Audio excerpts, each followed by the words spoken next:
Since the release of the pregame preview video, there's been some changes in some of the Colts injury designations. And among those changes, we're going to start here with Braden Smith, right tackle, out with a hip injury. Coach said that it's something that happened in practice on Thursday. And unfortunately, he's just not going to be able to recover by the time this game comes up. So we're going to have Blake Freeland once again in the game, but this time he's going to be on the right side of the line where he was in the preseason. So he has some familiarity with that. He's taken some reps against some really good pass rushers over the last couple weeks. So hopefully Blake Freeland is able to come into this game and show some of that growth, because Josh Allen is a force, man. We saw that in week 1 when he was wrecking the game in the run game, in the pass game, able to chase the quarterback, get the quarterback off his spot and sack the quarterback.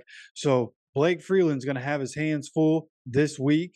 So is Bernard Raymond. Bernard Raymond, like we mentioned yesterday, is going to be back for this game. So it's going to be nice having him back. So I would expect a lot of Josh Allen on Blake Freeland. That seems like the matchup they're going to try to exploit in this one. So we could see a game where Jonathan Taylor and Zach Moss are doing a lot of, staying in the backfield, trying to help keep Josh Allen at bay, right? Probably going to see a lot of tight end chips or tight end staying in to block. Because at the end of the day, Josh Allen is that kind of a game-changing defensive end. We're going to have to pay attention to him. We cannot let him wreck the game like we let Aaron Donald wreck the game in the game against the Rams. Now, to continue with the offensive line, Ryan Kelly is still listed as questionable, but Coach did say in his press conference yesterday that he believes Ryan Kelly is going to be good to go for the game on Sunday. So we should have him in the lineup. Another guy that's going to be back in the lineup is going to be Mo Alley-Cox, who was taken out of the concussion protocol earlier today. So his questionable tag has been lifted, and he will be playing on Sunday. And he's a guy that makes a difference in the injury designation, because we're talking about Josh Allen, right? He's probably going to be lined up next to Blake Freeland a lot, helping out on Josh Allen. So Mo Alley-Cox, having him back this Sunday, is really going to help us in the run game and the pass game. All right, so now we look at the Jaguars. They have a cornerback, Christian Braswell, with a hamstring. He's going to be out for this game. Zay Jones is also going to be out for this game with a knee injury. Walker Little, the offensive lineman for the Jaguars, is going to be out for this game. Devon Hamilton ends up being out, even though they designated him to return off the IR. They're going ahead keeping him out of this game. But then the one questionable designation that the Jaguars have is linebacker Devin Lloyd with the thumb injury. So overall, the Colts come away pretty clean on the injury front. Jaguars have a few guys out in this game. So it'll be interesting to see how, now that things have changed a lot for both teams since week 1, how does that affect this upcoming game? And now with this injury update out of the way, I just want to have a Colts conversation. All right, in this one, I want to be about Chris Ballard. I don't feel like we've talked a whole lot about Chris Ballard on this channel. So I'm kind of curious what people's opinions are of Chris Ballard, because from my point of view, like, I understand, and I was kind of with everybody last year when the team performed the way it did. Like, oh, maybe Chris Ballard is overrated.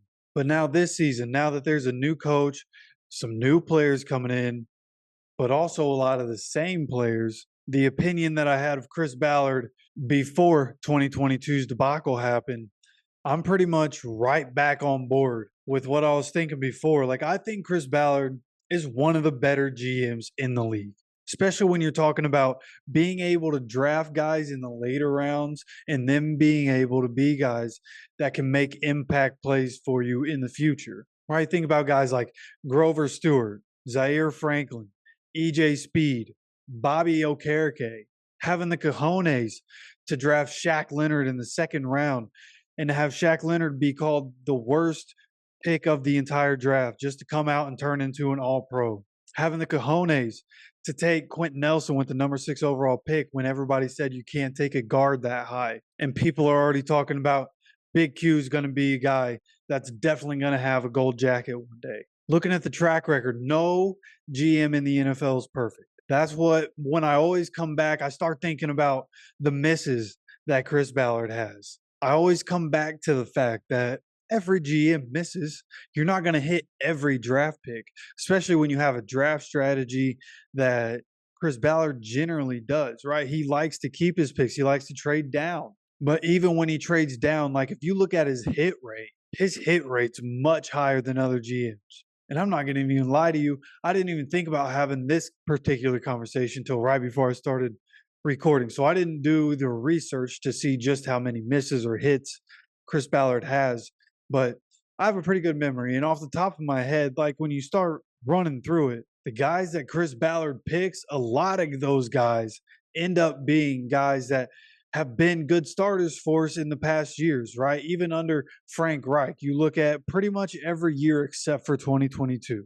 Since Chris Ballard has gotten here, there have been guys that he signed. Like, remember, Kenny Moore was a guy that was undrafted out of Valdosta State, spent a little bit of time in New England, got dropped from there, and Chris Ballard signed him to a pretty big contract for a guy that had done nothing in the NFL. And Kenny Moore rewarded that with coming out, being himself, fitting his role perfectly, and turning into a Pro Bowl, all pro caliber kind of corner, right? But then of all the good things you could say about him, what people in the comments are going to be talking about is, well, Chris Ballard couldn't figure out the quarterback situation. You know, he finally got AR and now his quarterback's getting hurt. I know somebody's going to say that. And that's a fair argument. I'm not going to put that past you, but where my argument lies there is Chris Ballard did what he could with what he had, right? You have Andrew Luck retiring. Like, he gets the job with Andrew Luck in the building. He anticipated having that. Frank Reich comes in anticipating having Andrew Luck. The whole plan was put around having Andrew Luck. The offensive line was finally as good as it had ever been by the time Andrew Luck retired. And when Andrew Luck retires, the plan shifted, right? They were on the fly, on the fly. Nobody could have ever guessed that a generational talent would decide to retire so early. But when that plan shifted, when you think about the NFL, all these guys, they're trying to win. They all have to win to keep their jobs. Chris Ballard included, the guys in the front office, the coaches, the players. It doesn't matter. You have to win to keep your job. And at the end of the day, Chris Ballard was doing what he had to try to stay as competitive as possible. And, you know, he got a lot of criticism, probably more criticism for any of the quarterbacks that he brought in for Phillip Rivers. And Phillip Rivers was by far and away the best of all the quarterbacks that he brought in to try to have fill in that starter role. And then you look at this last season when Chris Ballard was the most criticized he had ever been. What's he do? He turns around, he drafts Anthony Richardson, Juju Brents, who looks like he's going to be a stud, Josh Downs, who's already breaking Colts rookie records as a wide receiver. Like, dude, he turned around, just had another amazing draft class. It's just one after another great draft classes. Like, sure, he's not active in free agency. He's not the most active in the trade market. But what'd he do? He traded Nyheim Hines for Zach Moss. How'd that turn out? So overall, like, yes, Chris Ballard has his flaws. He's great. I don't know what they're doing in the building. Great at getting linebackers. And as long as Anthony Richardson can stay healthy, they nailed the quarterback pick. Got a great pick in Jonathan Taylor, right? Michael Pittman Jr., Josh Downs. Alec Pierce hasn't been what we'd hoped he'd been so far, but we'll see. You know, there's a graph that I saw, a separation graph, and it didn't paint a pretty picture. Alec Pierce was all the way on the other side by himself. So, you know, we'll see on Alec Pierce. But again, when it boils down to it, when you boil it all down, Chris Ballard, just like any GM, has his misses, but I feel like Chris Ballard has done a great job with what he's had over the years. And now with Shane Steichen in the building and the coaching that is around these players and the environment that these players are in every day, like, we're seeing the talent that Chris Ballard has put on the team. It's finally starting to really develop and really come to fruition. So as I stated when I began this conversation, like, I'd love to know what your opinion of Chris Ballard is. All right, because I think he's great, man. I think he's really good. I think we're lucky to have Chris Ballard. You know, I think there are a lot of teams in the NFL that would like to have a GM like Chris Ballard that has so many draft classes that end up being impactful. So you let me know what your opinion is of him.